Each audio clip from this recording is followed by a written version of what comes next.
Hoy es sábado 24 de septiembre y damos gracias a Dios por este momento tan maravilloso en que nos permite descubrir en su palabra cosas que tal vez nosotros no teníamos muy en nuestra conciencia que debían ser importantes pensar y reflexionar. Acerquémonos al Evangelio de Lucas, capítulo 9, versos 43b al 45. En aquel tiempo, entre la admiración general por lo que hacía, Jesús dijo a sus discípulos: métanse bien esto en la cabeza. El Hijo del Hombre lo van a entregar en manos de los hombres. Pero ellos no entendían este lenguaje. Les resultaba tan oscuro que no cogían el sentido y les daba miedo preguntarle sobre el asunto. Recordemos que en el día de ayer Jesús nos mostraba su destino. Jesús nos hablaba de lo que le iba a ocurrir, de lo que iba a pasar, cómo terminaría su vida.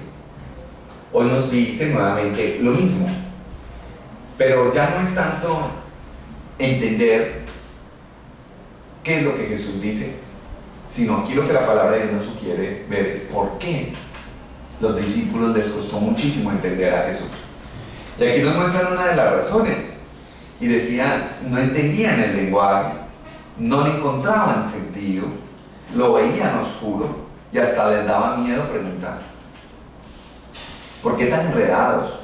¿Por qué tan confundidos? ¿Por qué tan perdidos los discípulos? Básicamente eso se dio porque las expectativas que se generaron en torno a la presencia de Jesús, por eso la pregunta constante de quién es Él, qué hace, qué es lo que viene a hacer acá, y quién es ese man.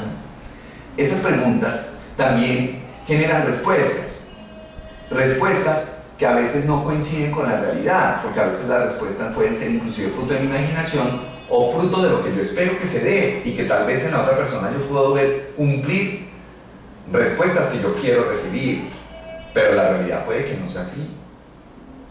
Y yo creo que con Jesús los discípulos cometieron un gran error.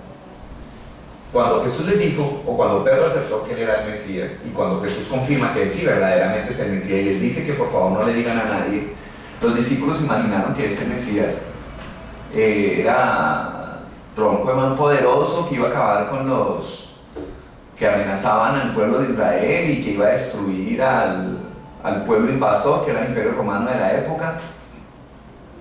Y entonces que el Mesías, montado sobre caballos y espadas, iba a destruir al enemigo. Y tal vez por eso no entendían, por eso estaban oscurecidos, por eso confundidos, no entendían cómo así que lo tienen que entregar, cómo así que lo van a matar, cómo así que el Hijo del Hombre va a ser entregado en manos de los hombres. Y miren que Jesús les dice, métanse bien esto en la cabeza, y ellos aún así, pifiados, no entendían nada. ¿Qué pasa con Jesús? ¿Y qué pasa en la mente de los discípulos? Que los dos, Jesús va por un lado y los discípulos van por otro lado. Ese es el problema. Y cuando estos dos lados no logren encontrarse, pues no se va a entender nada. Jesús lo tiene claro todo, Él sí lo entiende bien. Pero aquí los que están perdidos son los discípulos.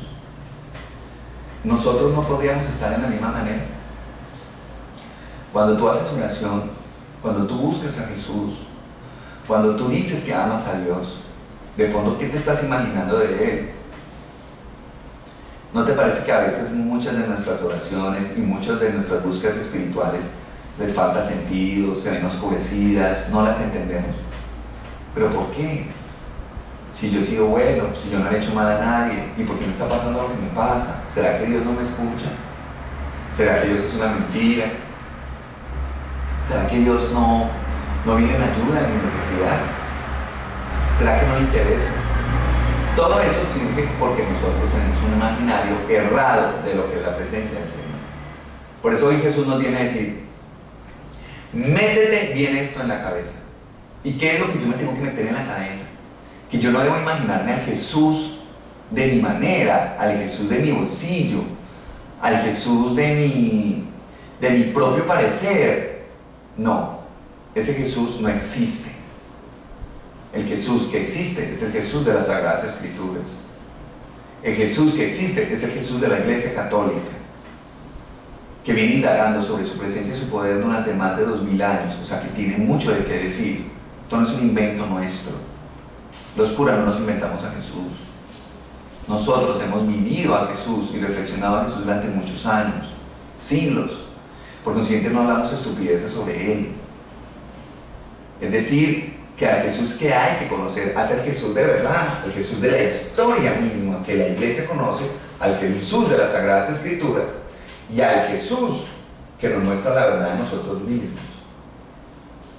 Por eso es muy importante que tú y yo purifiquemos nuestras falsas ideas de Dios, nuestras falsas imaginaciones de lo que Jesús puede hacer para nosotros, y que al mismo tiempo nosotros ahondemos en la verdadera identidad del Señor, para que después no nos llevemos decepciones innecesarias, frutos de imaginaciones basadas en eso precisamente, en imaginaciones no reales. Busca al Jesús de verdad, busca al Jesús real, al Jesús que está en las Sagradas Escrituras y que anunciamos en la iglesia de muchos años, que conoce a Jesús. Feliz día.